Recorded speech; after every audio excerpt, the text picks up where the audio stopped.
네. 공부하시는데 시간을 좀 뺏는 것 같아서 미안합니다. 그래도 또 토요일부터 민소, 또 다음 주 토요일부터 상법인데요. 일단 민소법이랑 민지법 최신 중요 판례, 특히 민사집행법은 상당히 어려운 내용이기 때문에 다 보지는 않을 거고요. 우리 변시에 조금 출제될 만한 것들, 그러니까 민사집행법에서 우리 변시에 출제된다는 것은 좀 실제법에 영향을 주는 판례들이 있습니다. 그래서 그런 판례들 위주로 선별해서 볼 수 있도록 하겠습니다. 민소법 최신 중요 판례 같이 살펴보도록 하죠.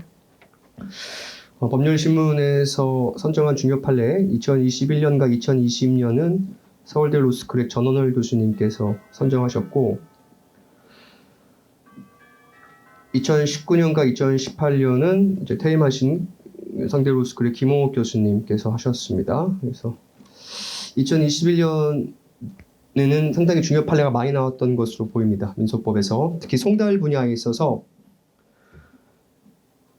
중요 판례가 많이 나왔고 사실 뭐 교수님께서 언급하고 계시지만 사실 송달 제도를 전면적으로 재검토하자는 논의가 지금 있습니다. 사실 과거랑 동일하게 처리할 수 없거든요. 사실 지금 워낙 제 생각에는 아마 카톡이나 문자 메시지 송달로 이제 송달에 준하는 취급을 해도 사실 오히려 그게 더 나을 수 있거든요. 등기우편 송달보다 오히려 요즘 다들 집에 거의 뭐 잘 안 가기 때문에 잠잘 때만 가고 그래서 우편 송달보다도 이제 전면적으로 그죠? 스마트폰이 다 보급된 나라에서는 이제 카톡이나 진짜로 카톡이나 이메일로 문자로 보내는 게 훨씬 더 송달로서 그죠? 더 나을 수도 있다는 논의가 지금 진행 중에 있어요. 그래서 당연히 올해 뭐 전면적 재검토가 되진 않겠지만 그래서 몇 개 보겠습니다. 먼저 첫 번째 보충 송달에서 동거인의 범위 우리 1순원 때 다뤘지만 보충 송달을 기준으로 해서 송달이 무효로 본 케이스는 딱 두 가지 있었어요. 그 추신금 청구에서 그죠? 자기 임금에 대한 압류 및 추신 명령에 있어서 그 부분은 이해상반행위로서 무효로 봤고 또 이혼 관계에 있어서 자기 아버지와 어머니가 이혼하는 데 있어서 자녀가 받은 송달은 전달 가능성이 없다라고 봐서 무효로 본 이 두 케이스 외에 보충 송달을 근거로 무효로 본 케이스는 거의 없었습니다. 올해도 마찬가지예요. 올해도 첫 번째 케이스 보면 처남이 동거인으로서 소장 부분 수령한 거에 있어서 송달을 유효로 봤습니다. 그래서 다음 페이지 판결 요지 보시면 알겠지만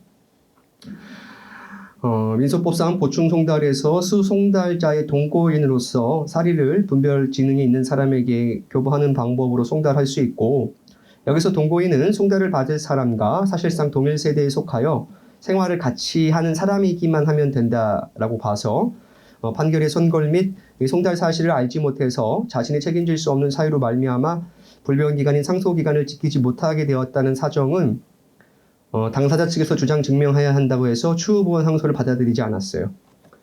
다음 2번 항속장 부본 송달 불능 시 항속정 각하 여부 이것도 제가 만든 문제가 있고 연습도 했는데 이게 어떤 케이스냐면 여러분이 사실관계를 이해하면 굉장히 이해가 쉽습니다.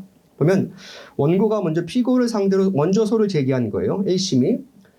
그래서 제1심이 원고 일부 승소 판결로 선고하자 이 부분 밑줄 피고만이 항소했어요. 피고가 억울하기 때문에.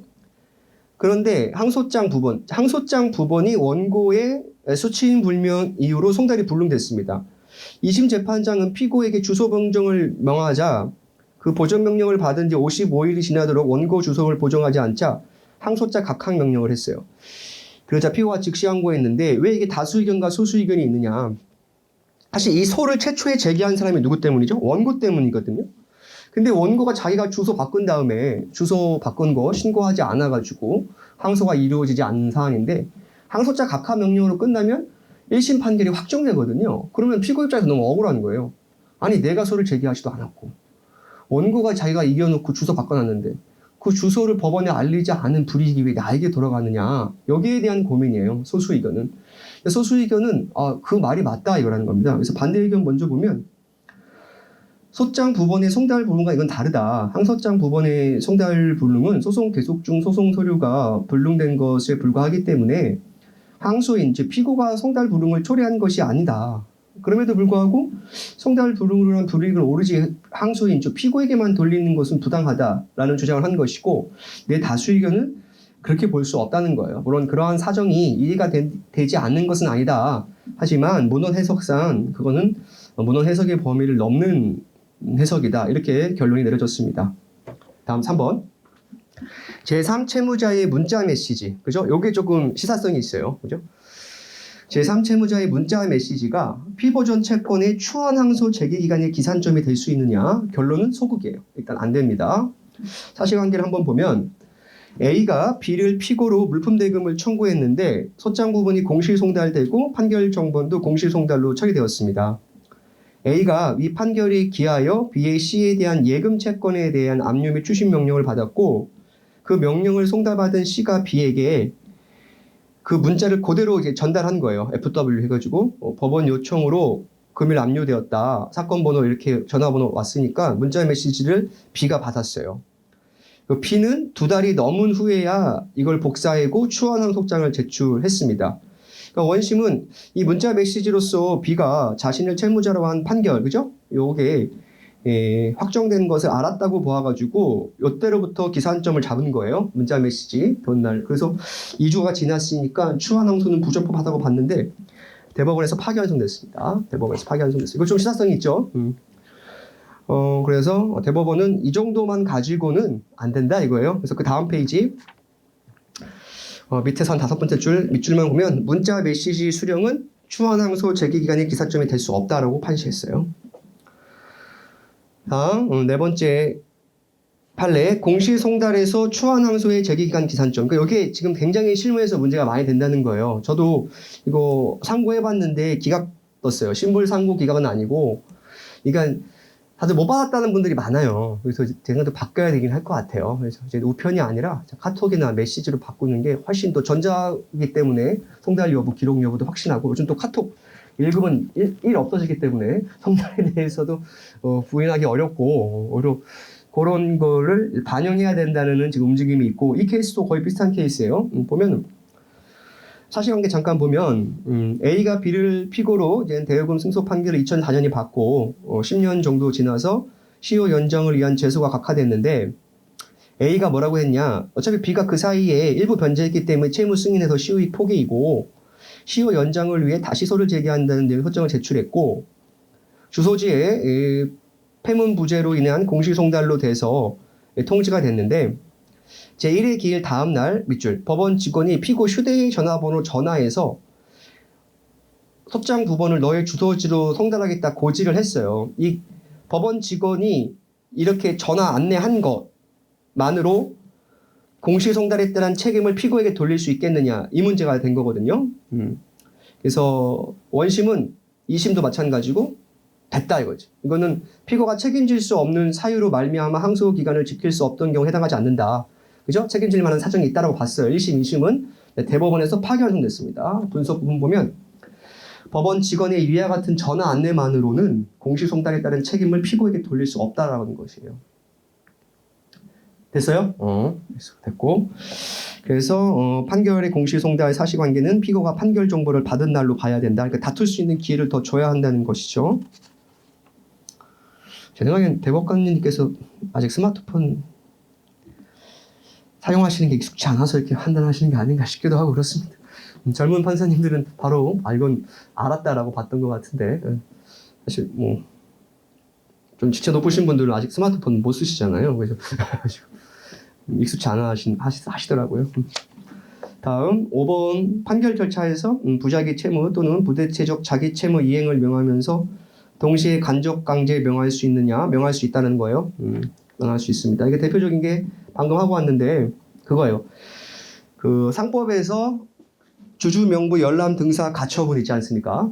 만족적 가처, 단행적 가처분으로서 간접 강제할 때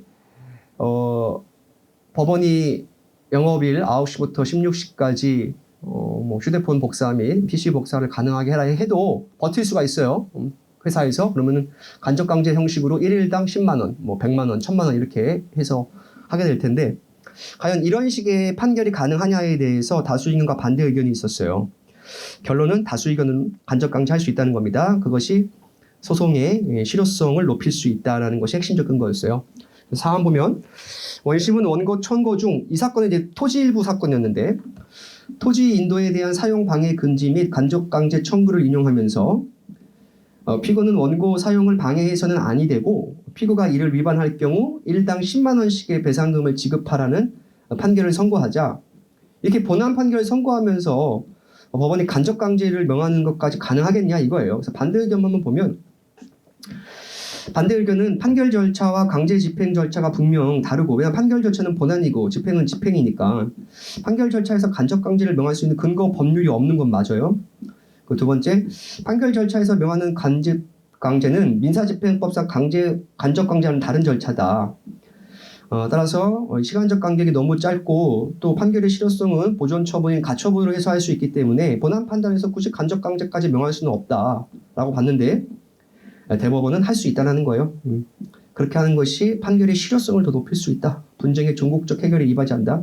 저는 개인적으로 다수 의견이 타당하다고 봅니다. 그래서 다수 의견 빠르게 보면 부작위적 채무나 부대적 채무 이행을 이행하면서 채무자가 그 부작위 채무를 곧 위반할 계열성이 있거나 부대지체적 자기 채무를 임의로 이행할 가능성이 없음이 명백해서 간접강제 결정 담보에 관해서 충분히 변론 기회가 부여되어 있었고 또 민지법 261조에 의해서 적정한 배상액을 산정할 수 있다면 판결 절차에서도 채무 불이행에 대한 간접 정화를 할 수 있다. 저도 타당하다고 봅니다. 그래서 1번 근거 민지법 261조를 명시적으로 금지하는 법 규정으로 볼 수 없고 또 집행의 실효성을 확보하는 것이 집행 공행을 막을 수 있으며 또 채무자에게 크게 불리하지 않으며 네 번째가 핵심이죠. 분쟁의 종국적 해결에 이바지하는 바가 있고 6번은 우리 민법 할 때 봤던 거예요. 점유회수해소와 본고의 반대 강sun. 이렇게 여러분 민법, 민소 동시에 나오는 중요 판례는 정말 중요한 판례인 겁니다. 그래서 이수한테 출제했죠. 그래서 뭐죠? 집행력 배제니까 청구 이의해소로 막아야 된다. 이거는 출제했고요. 다음 7번 전속 관할끼리 경합원. 이것도 민지법에서 또 나오는 판례예요. 이것도 중요 판례라고 볼 수 있겠죠. 뭐 선택형 지분 정도 나올 수 있는데 전속 관할끼리 붙은 거예요. 당연히 전속 관할 임의 관할 붙은 전속 관할 우선할 텐데 전속 관할끼리 붙은 경우 뭘 우선적으로 볼 것이냐에 관한 이게 케이스예요. 그래서 보면은 어떤 케이스였느냐? 배당 이의해소와 다음 채무자 회상에 관한 부인해소 이 두 개가 붙었어요. 판결 유지, 민지법상 채무자 회색법 그래서 배당 부인해소와 부인해소의 관계를 할 때 결론은 뭐냐? 채무자 회생법이 적용되지 않고 민지법이 우선한다 해서 민지법의 전속 관할을 파기환송했습니다. 그래서 원심에서는 채무자 회생에 따라 파산이 우선한다고 봤는데 대법원에서는 그렇지 않다. 민지법의 관할이 우선한다. 그래서 그 다음 페이지 두 번째 줄 회생법원이 아닌 집행법원의 관할이 있다라는 대법원 견해가 맞다. 이런 케이스가 있었고 기타에서도 굉장히 중요한 판례가 많이 나왔습니다. 특히 두 번째 편면적 대소요. 이건 출제될 거예요. 이거는 출제가 매우 유력한 판례입니다. 민소상법에서 서로 중요한 판례라고 보고 있는 판례예요. 편면적 대세효가 있는 주청결의 부존재 무효 확인을 구하는 소를 여러 사람이 공동적으로 제기할 경우 밑줄 소송법상 합의 확정의 필요가 있어 유필공으로 인정된다는 개념을 재확인한 판례. 그러니까는 승소한 경우에만 효력이 미치잖아요. 패소한 경우에 미치지 않죠. 요거를 바꿀 것이냐에 대해서 논의가 있었고 다수 의견은 똑같이 유필공으로 봤습니다. 이거는 민소에서도 중요한 판례로 보고 있고 상법에서도 중요한 판례로 보고 있어요. 그러니까 중요한 판례임이 분명한 것이죠. 그 다음 판례 동일한 사실관계에서 확정된 형사 판결이 아시다시피 전소 판결에 증명료가 미치는데 이 확정된 형사 판결이 약식 명령이 인정한 사실까지도 인정할 것이냐. 사실 약식 명령 굉장히 경한 사건이잖아요. 그것도 동일하게 처리했습니다. 그래서 법원의 판결은 굉장히 민사사건에서 형사 판결은 강력한 증명료를 갖죠. 그래서 약식 명령에 인정한 사실까지도 마찬가지로 봤고 다음 소송비용에 관한 상환 청구권 소멸 시효는 국가재정법에 따른 5년으로 갔어요. 소송비용은 10년이 아니라. 다음 수십 년간 미등기 토지를 관리하는 원고가 1912년 토지 대상장의 소유자를 대의해서 국가를 상대로 토지 소유권 확인의 소를 제기하였는데 그 대정상 소유 명의자의 인적 기재가 없어도 특정할 수 없다면 설령 채권자가 소유권 확인의 확정 판결을 받더라도 이 특정인이 소유자임을 증명하는 확정 판결을 볼 수 없다고 했습니다. 인적상의 기재가 전혀 없기 때문에 특정할 수가 없다고 봤고요. 다음에 2018-2302-298 이건 별표 3개. 이거는 조금 다뤄볼 필요가 있을 것 같아요. 빠르게 읽어보면 전소 종국 판결 후 그 승소 채권을 양도받은 자가 양수금 청구의 후소를 제기해서 또 승소했는데 또 승소했습니다. 이 전소 후소 모두 공시송달로 진행된 것이어서 피고가 각각 추한 항소를 제기했고 후소의 항소심 법원의 하위 공고 결정으로 후소가 취하되고 나서 양수금 채권자가 다시 전소 항소심에 승계 참가한 경우 밑줄 제소금지에 걸리지 않는다고 봤어요. 이거는 조금 자세히 한번 살펴볼 수 있도록 할게요. 다음 2020년 로마자 1번 유치권 부존재 이거는 1수한테 다뤘기 때문에 넘기고 2번 일부 청구에서 10월 이거는 11회 변시에 기출됐죠. 기록형이 나왔습니다. 올 모래고사 8모의 사례로 나왔죠. 다음 3번 기판력을 받은 후 변종 후 승계 이거 1수한 때 굉장히 중요하게 다뤘죠. 물청일 때 원고가 승소한 경우와 패소한 경우 그죠? 원고가 패소한 경우 원고로부터 승계는 미치지 않고 원고가 승소한 경우는 미친다라고 봤던 그 케이스입니다. 이것도 1수한 때 굉장히 중요하게 다뤘고 출제가 매우 유력함을 알 수 있죠. 3번은. 다음 4번 형성 판결 및 공유물 판결 이것도 1수한테 다뤘어요. 다음에 5번이 이제 별표 2개. 이거는 교수님이 아주 정리를 잘해 주셨어요. 항소심에서 부진적 예비적 병합으로 청구 병합된 경우의 처리라고 해가지고 사안 보면 원고는 피고가 약 3,800만 원을 부당 수령하였다는 이유로 제1심에서 피고를 상대로 1심에서는 불법행위 손배 청구와 부당이득 반환 선택적 병합 구했습니다. 1심에서는 그중 불법행위 손배 청구만 인용 선택했어요. 근데 피고의 항고로 제2심이 계속되던 중 원고는 이 각 청구에 대해서 이분 밑줄입니다. 주의적으로 부당이득 반환 청구, 예비적으로 불법행위 선고 병합해서 형태를 변경했어요. 항소심은 1심에서 심판되지 않은 부반 청구 부분을 심리해서 청구가 이유 있다고 인정하면서 결론이 1심 판결과 같다는 의미로 피고의 항소를 위하면 되죠. 항소를 인용하고 1심 판결 취소하고 새로이 판결을 주면 인용을 선고해야 되거든요. 이 부분에서 파기환송한 거예요. 근데 교수님 성함이 어떻게 됐더라? 갑자기 생각났네. 교수님께서 분석을 아주 기가 막히게 해주셨더라고요. 전원일 교수님께서. 이 분석 부분에서 여러분이 꼭 읽어보셔야 할 부분은 그 다음 페이지에서 두 번째 단락이에요. 밑에서 두 번째 단락. 첫 번째 입장과 두 번째 입장. 그래서 이거는 좀 개인적으로 읽어봐 주시길 바래요. 교수님 결론은 뭐냐? 어떠한 형태로 보던 1심이 틀렸다는 거예요. 근데 그 논리적 과정이 매우 탁월하시더라고요. 이 서술이. 그래서 이 페이지는 꼭 읽어봐 주시길 바라고. 6번. 추신검 판결의 기판력이 다른 추심 이것도 1수한테 다뤘어요. 근데 학생들이 서술이 결코 쉽지 않다라고 했던 케이스입니다. 그죠? 이것도 기회가 되면 뭐 파이널이나 한 번 더 연습을 하는 것이 좋지 않을까 싶은 사건입니다. 1수한테 다뤘던 케이스예요. 2016-353908 판례 케이스. 다음 2019년 김호옥 교수님이 선정한 판례인데 1번, 2번, 3번은 제끼겠습니다. 4번 이것도 이미 출제된 케이스죠. 전소 판결이 확정된 후 10년이 지나 후소가 제기된 경우 법원은 이유 소각할 수 있느냐 이것도 이미 봤던 케이스고 5번도 출제가 유력한 케이스죠. 이것도 작년 신문에 나왔어요. 권리승계형 승계 참가에서 피승계인이 소송 탈퇴하지 아니한 경우 피승계인과 승계인 사이의 소송관계에 있어서 판결 요지의 마지막 줄의 핵심이죠. 필수적 공동소송에 관한 민소법 67조가 적용된다. 이 적용된다에 이미 제가 뭐 했어요? 고필공으로 본다는 의미가 아니라고 했어요. 하벨 확정의 필요성이 준용된다고 했습니다. 제 컴팩트 사례집에도 제가 각조에서 설명했고 이 부분도 출제가 올해 멸시에 매우 유력한 부분이죠. 이것도 중도 있게 다룬 바 있습니다. 다음 2018년에 1번 판례는 관할할 때 했던 케이스예요. 그 마산지방법원 합의부 이송했던 그 케이스 있죠. 바로 그 사안 관련된 케이스로 이걸 1수한테 다뤘던 겁니다. 다음 2번 확정 판결에 의한 채권 시효 중단을 위한 확인에서 이 부분도 우리가 충분히 다뤘던 케이스고요. 그게 바로 3번, 2번, 3번과 연결되는 것이고 4번은 뭐 됐고요. 5번도 많이 됐던 거죠. 상기항변 반대 채권 부존재 상기 기판력 할 때 이것도 충분히 다뤘던 부분입니다. 5번은 다음 2017년 중요 판례 전명서 교수님인데 전명서 교수님이 당연히 훌륭하신 분인데 이 정리가 사실관계를 안 하지 않고 판결 요지만 적으셔가지고 크게 도움이 안 됩니다.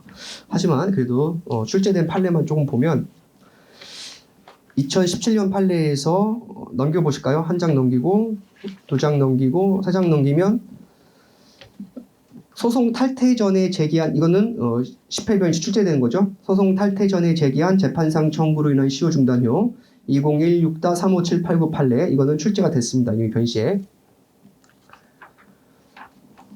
됐고 이 정도 보면 될 것 같아요. 그리고 나머지 부분은 적절하게 창작 문제로서 조금 상세히 볼 수 있도록 하겠고 민지법 보겠습니다. 민지법 판례는 제가 보라는 판례만 보시면 돼요. 이거를 깊게 보시면 안 되겠습니다. 굉장히 어렵습니다. 민지법은 실제법에 영향을 주는 판례만 우리 변시에 나오기 때문에 그 부분만 보시면 되겠어요. 그래서 2021년 중요 판례 서울중앙지법의 박진수 판사님께서 선정하셨고 1번 판례는 제끼겠습니다. 이거 어려워요. 파상회생법에 들어가서 어렵고 2번은 좀 봐야 되는데 2번도 제가 말하는 것만 보면 되겠어요. 집행채권의 소멸과 같은 실체상의 사유가 매각 명령에 대한 적법한 항고 이유가 되지 않는가. 여러분 집행채권의 소멸은 청구 이의의 사유지 매각 명령에 대한 항고 이유가 되지 않습니다. 이 정도 보시면 되겠고 다음 3번 장부 열람 등사 허용 가처분 위반에 대비한 간접 강제 결정에서 의무 위반이 강적 강제 결정을 위한 조건에 해당하느냐 이거는 조건 성취 집행문에 해당한다고 봤어요. 조건 성취 집행문에 해당한다고 봤습니다. 이 정도 보시면 되겠어요. 깊게 들어가면 안 되겠어요. 이 부분은 사실 오늘 민지법 하면서 이 부분 강의했는데 선택형 정도로서 그냥 조건 성취 집행문이다. 이 정도 보시면 될 것 같아요. 그래서 한번 보면 판결 요지 2016-268695 판결 요지 1번 밑에서 네 번째 줄입니다. 부대체적 자기채무로서 장부나 서류의 열람 등사를 허용할 것을 명하는 집행 권한에 대한 간접 강제 결정의 주문에서 채무자가 열람 등사 허용 의무를 위반하는 경우 민지법 제260조 제1항의 배상금 지급을 명하였다면 그 문헌상 배상금 지급 의무는 발생 여부나 시기 및 범위가 불확정적이라고 봄이 타당하기 때문에 그 간접 강제 결정은 민지법 32정의 밑줄 조건이 붙여 있다. 그래서 조건 집행으로 본다는 거예요. 여러분 우리 그 기억나시죠? 동의항 판결의 경우 뭐라죠? 동의항 이행 여부가 집행문 부여 요건이 아닌 집행 개시 요건에 해당한다는 문장 기억하실 거예요. 맞습니까? 그 문장은 기억하셔야 되는데, 그죠? 동의항 판결이 있는 물건의 경우 승계 집행문이 집행문 조건 집행 동시행 여부가 집행문 부여 개시 요건이잖아요, 그죠? 집행문 부여 요건이 아니라 그거는 이미 기출된 지문이고 조금 더 나아가서 선택형 지문 한 지문 정도 나올 수 있는 게 이 지문이에요. 그래서 조건 성취 집행문이다 이거죠. 왜냐하면 이게 집행법 하시는 분한테는 굉장히 이게 중요한 판례로 보이거든요. 다음 4번은 아까 민법에서 나왔던 또 그 판례입니다. 판결 절차에서 민법에서 나왔던 그 판례. 판결 절차에서 부자기 채무 또는 부대체적 자기 채무 이행을 명하면서 동시에 간접 강제 명할 수 있느냐? 결론 명할 수 있다는 겁니다. 그래서 전압해체 판례에서 기존 판례를 확인했기 때문에 한 번 더 보시면 좋겠고 5번은 1순환 때 다뤘던 그 판례예요. 그래서 이거는 출제가 매우 유력한 거예요. 민법에서도 중요하게 보고 민지법에서도 중요하게 보고 심지어 가족법에서도 이 판례를 중요하게 봐요. 5번 보겠습니다. 상속채권자가 상속인을 상대로 받은 가압류 결정의 효력이 해당 상속인의 소급하기로 소급하여 소멸하느냐? 결론 뭐죠? 소멸하지 않는다예요. 이거는 여러분 매우 중요한 판례임이 틀림없는 것 같아요. 왜냐하면 민법에서도 중요하게 보죠. 가족법에서도 중요하지 민지법에서도 중요하게 보고 그래서 이 판례는 출제가 매우 유력한 부분입니다. 됐을까요? 이거 굉장히 중요한 판례고 분석에서 교수님이 옛날 판례도 좀 설명해 주시고 계세요. 그래서 굉장히 고마운데 그 다음 판례 중간쯤 분석 보시면 원래 집행채무자 적격이 없는 강제집행은 무효죠. 따라서 사망한 자를 채무자로 한 가압류 신청은 부적법하고 이에 대한 결정이 있다고 당연 무효죠. 다만 그거 기억나죠? 신청 전 생존하고 있다면 유효하다고 했어요. 신청 전 생존하고 있고 결정 전에 사망한 경우는 유효로 보지만 신청 전에도 사망하고 계셨고 신청 전 당연히 사망한 거지. 그지? 그거는 무효로 보고 그리고 이 부분 새로운 판례죠. 상속 포기자에 대한 가압류 결정은 유효로 봤어요. 이거 원심 파기 완성된 케이스고 이 부분 선택형으로 나올 걸 대비해서 제가 이순환 때 사례로 풀었거든요. 우리 10회차 1문의 3문제 문제입니다. 이게 이 부분은 중요한 부분으로 보여집니다. 됐고 6번 6번도 조금 출제가 어려울 것 같고 7번의 그 밖의 판례에서 이 정도만 보시죠. 예. 다음 2020년 중요 판례 1번은 중요 판례가 맞죠. 이거는 민법에서도 중요하게 봤던 거죠. 누적적 근저당입니다. 이거는 그래서 중요한 거예요. 누적적 근저당. 제가 누누이 얘기했지만 일단은 의사해석에 따라 결정되지만 우리 만약에 시험에 나오면 만약에 기록으로 만약에 나오면 공동 근저당은 뭐예요? 여러분? 토지나 건물에 근저당을 설정한 일자가 같아요. 등기 일자, 접수 일자. 이건 공동 근저당으로 보셔야 되고 순차적으로 본 건 누적적 근저당으로 볼 가능성이 큽니다. 물론 실무에서 다툼이 있으면 의사해석의 문제로 가긴 하는데 일단 문제를 푸실 때는 그렇게 푸셔야 될 것 같고 사례 나왔을 경우 그 다음 페이지 네 번째 줄 누적적 근저당은 동일 채권을 담보하기 위하여 여러 개의 부동산에 근저당을 설정하면서 각 근저당의 채권 최고액을 합한 금액을 우선 변제받기 위하여 공정 근저당의 형식이 아닌 밑줄 개별 근저당권의 형식을 취한 경우를 말합니다. 따라서 누적적 근저당권 역시 동일 채권을 담보하지만 공동 근저당과 달리 담보 범위가 중첩되지 않기 때문에 채권자는 피담보 채권액이 소멸할 때까지 각 근저당권의 채권 최고액 범위에서 밑줄 반복해서 우선 변제 받을 수 있다는 게 바로 공동 근저당권과의 가장 큰 핵심적 차이죠. 공동 근저당은 안분해서 배당받지만 누적적 근저당은 반복해서 우선 변제 받을 수 있고 다음 그 물보에 있어서 후순위 근저당권자에 있어서 구상 대의했을 때 문제는 동일하게 처리하는데 여기서 좀 출제가 유력한 문구가 있어서 그 단락에서 2019다 둘둘동 공사의 판결 요겁니다. 그래서 요 판례를 좀 살펴보고 싶은데요. 쭉 다 읽어보면 쭉 보면은 이를 통해서부터 한번 읽어볼게요. 이를 통해서 물보는 채무자 소유 부동산의 후순위 권리자보다 우선해서 변제받을 수 있다. 물보의 채무 변제 후 저당권 등의 등기에 관해서 부기 등기를 하지 않고 있는 동안 제3취득자가 채무자 소유 부동산에 대한 권리를 취득한 경우 물보는 제3취득자에 대하여 채권자를 대의할 수 없지만 형광펜 제3취득자가 채무자 소유 부동산에 대한 권리를 취득한 후 물보가 채무를 대신 변제한 경우는 대의의 부기 등기를 하지 않고도 대의할 수 있죠. 없다 하고는 틀린 질문이에요. 왜 대의할 수 있다? 채무자 소유의 제3취득자는 이미 그 채무 부담을 각오한 자이기 때문에 물상보증인은 채무자 소유 제3취득자에 대해서는 대개의 부의 등 이 부분이 아직 우리 변시에 안 나왔어요. 이 지문이 여기에 출제될 가능성이 매우 높고 대의할 수 없다라고 하면 틀린 지문입니다. 이 부분이 출제가 안 됐어요. 요 지문이. 오케이? 네, 저희 수업 시간에 다뤘던 부분인데 또 다릅니다. 제가 아까도 설명했지만 같은 판례라 할지라도 민총을 공부할 때 그 판례를 본 거랑 물권법을 공부할 때 그 판례를 본 거랑 그죠? 채각을 공부할 때 보는 판례랑 가족을 공부할 때 보는 판례랑 민집을 보는 판례랑 판례 관점이 달라요. 이해도가 다르고 그죠? 같은 사람도 제가 했죠? 오른쪽에서 보나 왼쪽에서 보나 느낌이 다를 수 있거든요. 마찬가지입니다. 같은 판례인데 내가 민총에서 숱하게 본 판례인데도 민집의 관점에서 그 판례를 보면 달라요. 판례의 이해도가 달라집니다. 이렇게 해서 판례에 대한 이해도를 조금씩 더해가는 거예요. 이 공국을 조금씩 채워가는 거예요. 같은 판례를 할지라도.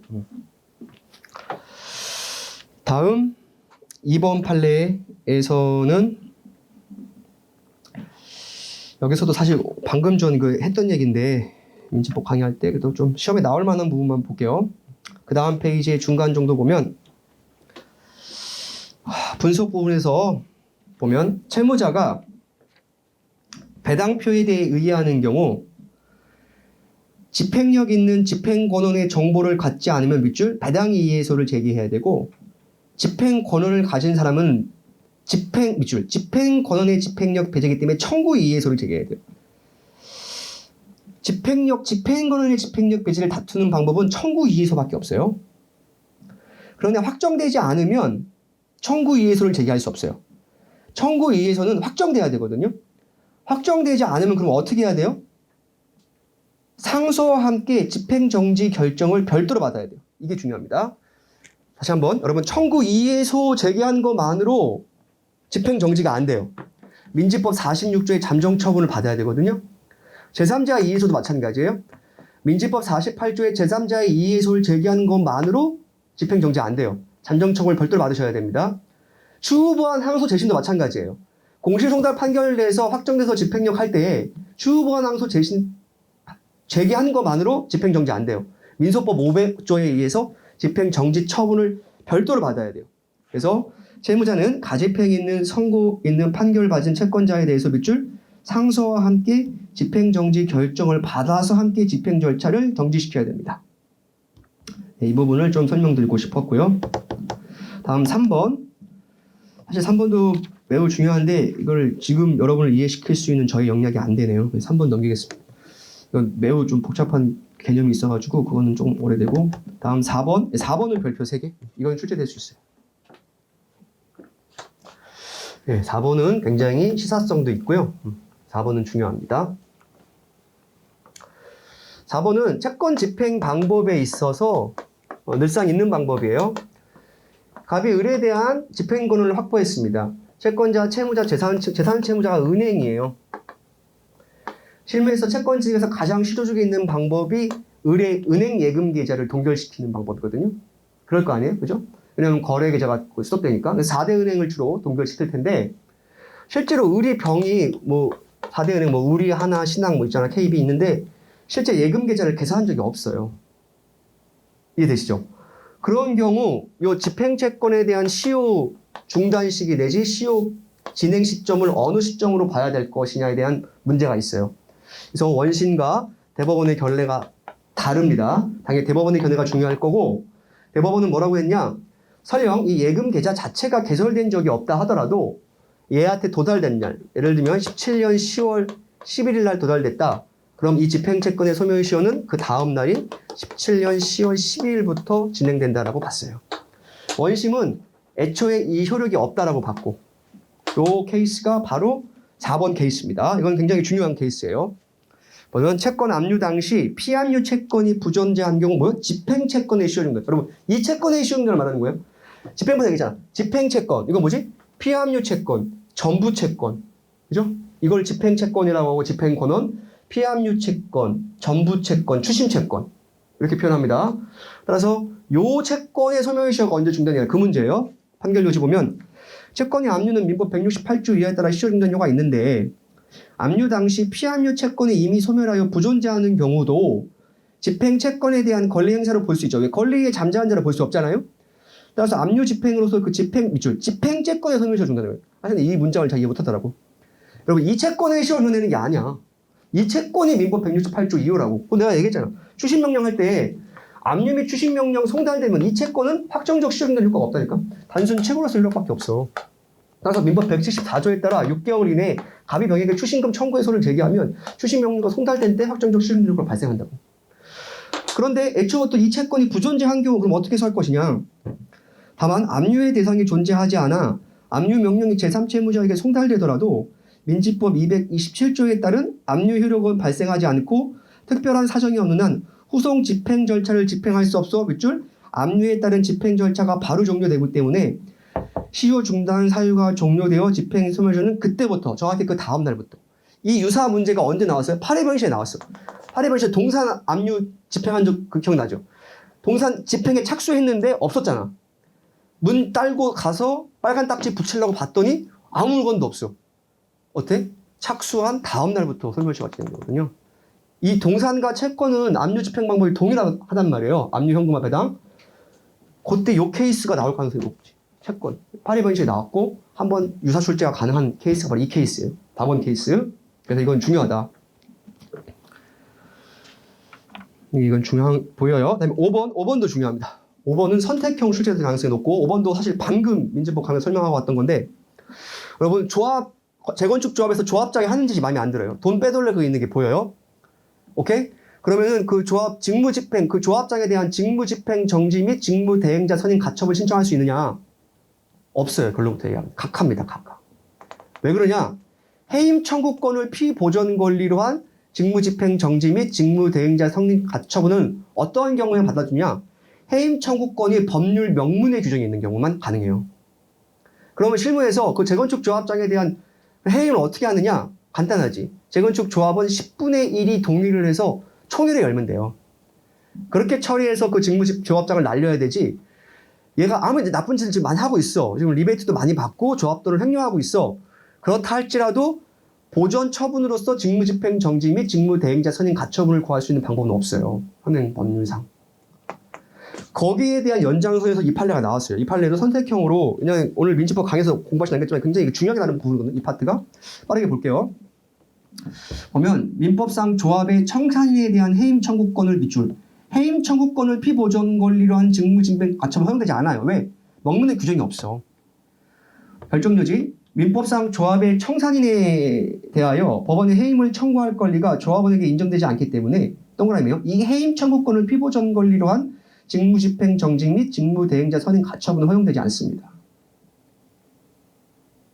괜찮을까요? 그 다음 단락 두 번째 단락.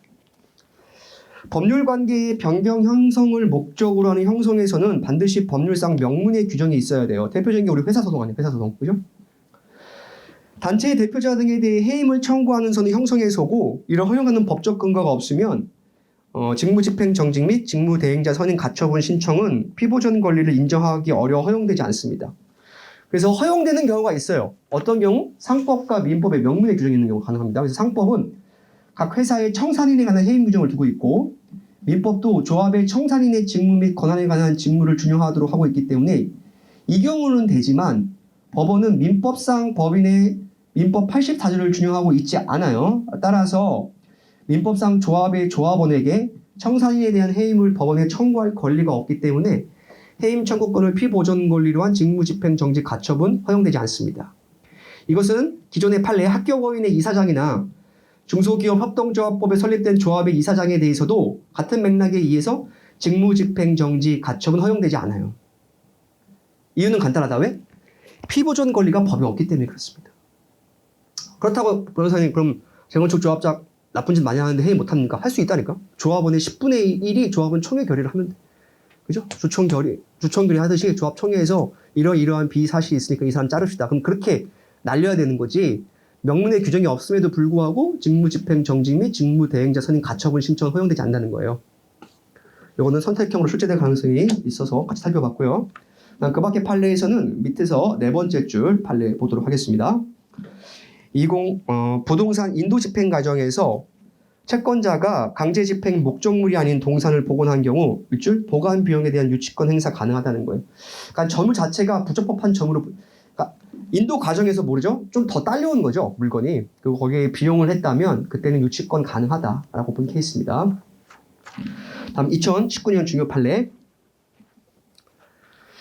이 부분도 우리 민법에서 이미 나왔던 판례입니다. 빠르게 한번 보면 민법상 재단법인의 정관에 관한 기본 재산은 원래 담보 설정할 수가 없어요. 다만 주무관청의 허가 승인을 받은 경우에는 담보 설정이 가능하고 그럼 그 허가 승인 속에는 실행해서 매각될 때는 별도의 허가 불필요하다는 거예요. 그죠? 그 케이스고 이거는 민법에서 이미 봤던 케이스일 거고요. 다음 2번.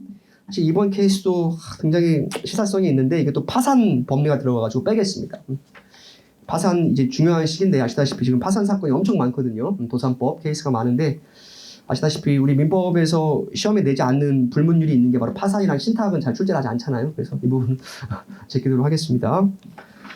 다음 4번. 4번은 이미 출제가 됐어요. 그죠? 우리 기록에 출제가 됐고 제가 9회차 1문의 3 문제로 출제를 했습니다. 이거. 그거 배당 이의를 하지 않은 경우 부당이득 받는 그 케이스예요. 그죠? 배당 요구는 했는데 그죠? 배당 이의를 하지 않은 사람이 부당이득 받는 이거 가능하다는 이 케이스입니다. 이건 다 아실 것 같고요. 5번 됐고 6번. 6번도 넘길게요. 이것도 너무 집행적 절차를 알아야 되는 문제라 가지고 사실 조금 중요한 부분이긴 한데 실무에서 이 부분까지 우리 시험에 내기는 조금 어려울 것 같습니다. 다음 2018년 중요 판례도 이것도 과감히 제낄게요. 1번, 2번, 3번 보겠습니다. 3번 판결 요지. 집행은 제가 보라는 것만 보시면 돼요. 괜히 이게 분명 우리 번지 출제되는 거는 실체법에 영향을 주는 집행법이 나오지 순수하게 실체법상 절차의 포커스를 둔 문제가 출제된 바가 없습니다. 그 부분까지 또 수험생이 요구할 수도 없고요. 그래서 실체법에 영향을 주는 절차법 보기에 출제가 되니까 제가 보라는 것만 봐도 충분합니다. 사실 이것도 투머치예요. 투머치인데 그래도 보는 게 부담감을 원래 여러분 아시다시피 최신 판례 OX 여러분이 뭐 5개년 보겠지만 합격하고 보면 다 투머치거든요. 하지만 불안감 해소용으로 보는 거잖아요. 불안감 해소용으로 진짜로 지금도 마찬가지예요. 그리고 제가 민법 이수하면서 진행했지만 제가 이수한테 했던 그 중요 판례 문제가 똑같이 사례로 나오긴 어렵다. 다만 선택이랑 기록으로 나왔을 때 여러분이 확실하게 지울 수가 있어요. 그래서 확실한 O와 확실한 X를 만드는 것이 중요합니다. 이수한 때는 세모를 없애는 과정이에요. 세모를 없애는 과정. 그래서 한 3, 4개만 더 맞아도, 그죠? 3, 4개만 더 맞아도 여기 없단 말이에요. 그죠? 여기 없단 말이에요. 그래서 지금 저랑 여러분 최선을 다해야 되는 건 그 부분이에요. 사실 이제 4월 발표 나고 멘탈 붕괴된 다음에 5월 또 저한테 힘들면서 버텼고 지금 이제 9월, 10월인데 이제 120여일 남았을 텐데 지금부터는 그냥 기존의 것을 반복하면서 하루에 한 문제씩, 한 지문씩 실전에서 확실하게 지울 수 있는 거기에 포커스를 두셔야 됩니다. 그리고 감 떨어지지 않게 하고, 그죠? 기존의 가치처럼 감을 끌어올리는 것을 계속 확인하면서 마지막 12월 30일까지 달려주셔야 돼요. 그리고 1월 달에 시험장 가고, 그리고 시험 때 여러분의 실력 발휘를 충분히 해주시면 됩니다. 그리고 뭐 수업하면서 누누이 얘기했지만, 굉장히 지금 이 시기 때 또 추남들이 많이 나오는 시기이긴 하거든요. 본인이 얘기하더라고요. 자기 추남이고 공부 안 했다. 이렇게 얘기하는데, 다 알아요. 뭐, 그냥 제 친구들 아는 후배인데, 이제 웃으면서 얘기하더라고요. 뭐 지금 안 그러면 또 언제 그러겠냐고. 멘탈이 있어요. 그럴 수 있어요. 근데 앞으로는 그러면 안 돼요. 지금부터는 철저하게 대우에 몸을 싣는다. 지금 분위기 좋거든요. 옆에 있는 친구가 오면서 따라가는 게 중요합니다. 내가 더 잘하려고 할 필요가 없어요. 제가 나오면 나도 나와서 공부하고, 제가 들어가서 자면 나도 자고, 그런 마인드로 임하셔야 돼요. 뭔가 특별한 걸 하려고 하시면 안 돼. 무리수를 두면 안 됩니다. 남은 시간은. 이상하게 막 무리해서 뭘 하려는 친구도 있어요. 그러지 마세요. 그죠? 여러분도 공부 많이 해봤잖아요. 지금 해왔던 것만 한 번 더 보면 된다. 이런 마인드로 달라붙어 있으면 합격률이 70% 가까이 나오는 거기 때문에 붙어만 있으면 돼요. 특별하게 잘할 필요 없어요. 그런 마인드로 남은 시간 보내시면 되겠습니다. 3번 2016-203056에서 압류할 채권의 표시와 특정 판례 보면 판결 결과에 따라 제3채무자가 채무자에게 지급해야 하는 금액을 피압류 채권으로 표시한 경우 해당 소송의 소송물인 실체법상의 채권이 압류 및 추심 명령의 대상이 된다고 볼 수 없고 밑줄 그 지시하는 소송물인 밑줄 청구 원인 채권에 미친다. 이거는 한번 틀려봐야 이 의미를 알아요. 그래서 이거는 제가 출제할 테니까 틀린 다음에 다시 한번 볼 수 있도록 하고 다음 4번, 5번도 이제 빼겠습니다. 회생법 나온 건 빼겠어요. 6번도 조세법 빼고 7번, 8번 됐어요. 이 정도 보면 된 것 같고 2017년 에서 볼만한 판례가 몇 개 있는데 바로 7번 판례하고 8번 판례입니다. 7, 8, 10, 12 그래서 다 나왔던 거예요. 여기서부터는 7, 8, 10, 12는 기출이 둔 모의는 다 나왔던 판례들이에요. 오케이? 그래서 7, 8은 이미 민사리에 출제된 거고 8번도 민사리에 출제가 됐어요. 8번도. 다음에 10번은 제가 1수한 때 연습을 시켰던 겁니다. 보면 10번 판례 사행위 수익자가 취소 채권자에 대해 가지는 별개의 다른 채권에 대한 집행 권한으로서 채권자의 수익자에 대한 가액배상 채권을 압류하고 전부명령 받는 거 허용된다는 거죠.